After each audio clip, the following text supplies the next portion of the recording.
Welcome to Vin05 TV. Dito po guys, ipapakita ko kung gaano kahalaga ang Intramuros sa Port Santiago and Manila City. Abangan natin. Pangalawa ko na to pumunta dito sa lugar na to, sa Intramuros po.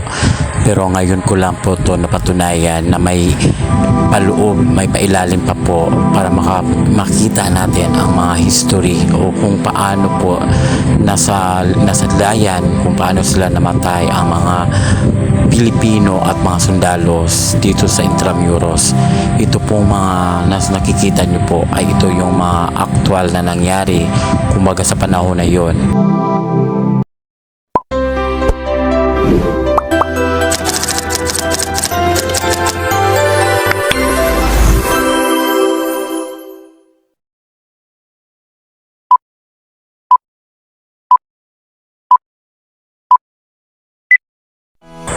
Habang kami po ay nagpasyal ng aking kapatid na si Miss Madeline Tom sa Intramuros, napunta po kami sa malapit sa simbahan sa may San Agustin Church.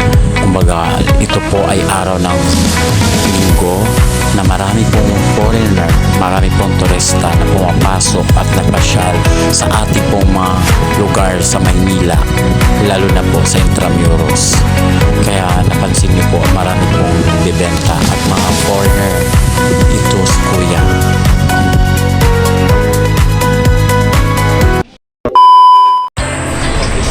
Balikan natin ang kaysaysayan po ng Port Santiago, kung ano ang ugat na pangalan nito. Ito palang Port Santiago ay hango sa Spanish word na Puerto de Santiago, or sa Pilipino po ay Kota ng Santiago. It was built in 1571. Ang Fort Santiago ay isa itong pinaka-importante po na historical sites sa Manila. Madaming Pilipino dito namatay at mga napriso noong kapanahonan ng Spanish Empire at ng World War II. Si Dr. Jose Rizal, the Philippine national hero, was imprisoned here before his execution in 1896. Kaya may tinawag na the Rizal Shrine Museum displays memorabilia of the hero in the collection, and other fort features embedded onto the ground in bronze his footsteps representing his final walk from his cell to the location of the actual execution. Ito ay malapit lang, in a few meters away mula sa Manila Cathedral at Palacio del Gobernador. The Spaniards started building Port Santiago after the establishment of the city of Manila under the Spanish rules on June 24, 1571. Kaya ang Manila ay tinawag na the capital newly colonized islands. Kaya have you seen the rocks and the formations? Sobrang ganda po ang pagkagawa ng mga panahon na yon. Matitibay at maraming turista until now dumadayo at minamatyaga nila ang ating history. Kaya dito na portion guys, nakatakot kasi dito po tinali si Jose Rizal. Dito naman portion guys, ito na po ang tagusan. Kumbaga paglabas nyo po or ibang way ay may mapansin kayong ilog. Yan po ay ilog Pasig. Kaya yan.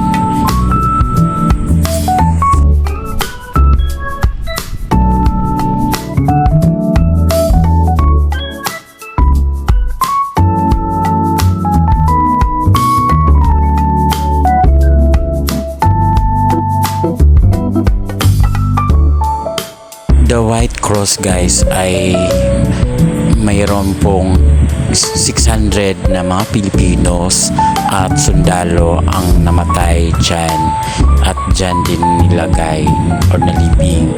Okay. A few moments later.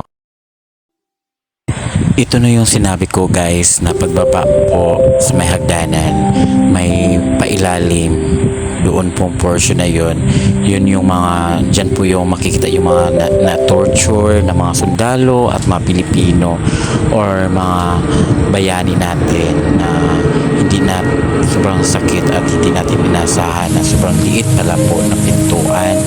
Yan po guys, pansinin nyo yan, makikita nyo po ang mga iba't ibang larawan dyan at mga statue, kumbaga kung anong posisyon nila sa panahon na yun, kung ano ang nangyari. Kaya ganun.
Palabas na kami guys, pa-exit na po kami galing sa baba, itaas kami ngayon at sa harap na po ito ng Pasig River. Medyo madami pa rin po mga turista